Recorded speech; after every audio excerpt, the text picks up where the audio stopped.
Speaker, budget নিয়ে তো অনেক কথা হলো, অনেক ফ্যাক্টস ফিগার্স নিয়ে কথা হলো, অনেক আর্গুমেন্ট হলো, স্পেকুলেশন হলো, ঠিক হবে কোনটা বাস্তবে হবে। আমি কিছু স্পেসিফিক ব্যাপারে যেতে চাই মাননীয় স্পিকার। আমি বাজেটটা লক্ষ্য করলাম প্রায় 41 লক্ষ ফ্যামিলি কার্ড, কৃষক কার্ড, ডে কেয়ার, ফিজিক্যালি চ্যালেঞ্জদের জন্য ইকুইপমেন্ট আনার ট্যাক্স মৌকুফ, স্টার্ট আপে সাপোর্ট, মশলা দাম কমানো, চিকিৎসা খাত বিশেষ করে ক্যান্সার, হার্ট, চোখের ব্যাপার, ওষুধ শিল্পকে কমিয়ে আনা। আই ওয়াজ ওয়ান্ডারিং যে এই বাজেটটা যখন মাননীয় অর্থমন্ত্রী লিখেছেন, তার সাথে অবশ্যই মাননীয় প্রধানমন্ত্রী অ্যাডভাইস ছিল এবং যারা যারা ছিলেন তাদের মাইন্ডসেটটা কী ছিল। মাননীয় স্পিকার, আমি মাইন্ডসেটটা দেখতে পেয়েছি for the people, welfare of the state.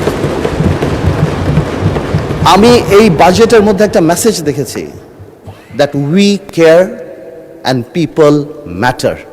Now this is the difference between a dictator, একটা স্বৈরাচার, আর একটা জনগণের সঙ্গে। দিস ইজ ভেরি ইম্পর্টেন্ট, এই কারণ আমাদের প্রিয় নবী হযরত মুহাম্মদ সাল্লাল্লাহু আলাইহি ওয়াসাল্লাম যখন মদিনা স্টেট করেন, মানে এর উপরে তো সিভিলাইজেশন হয় না, তার সবচেয়ে বড় পিলার দুইটা ছিল, একটা ছিল জাস্টিস আর একটা ছিল হিউম্যানিটি। সেই হিউম্যানিটির মধ্যেই রুল অফ ল ছিল। অবশ্যই আলহামদুলিল্লাহ অত বড় নেতা, পৃথিবীর সবচেয়ে বিশ্ব মহামানব উনি, ওনার মতো রুল অফ ল তো আর পৃথিবীর কোনো দেশে আসবে না, সেখানে অবশ্যই আমাদের ঘাটতি আছে।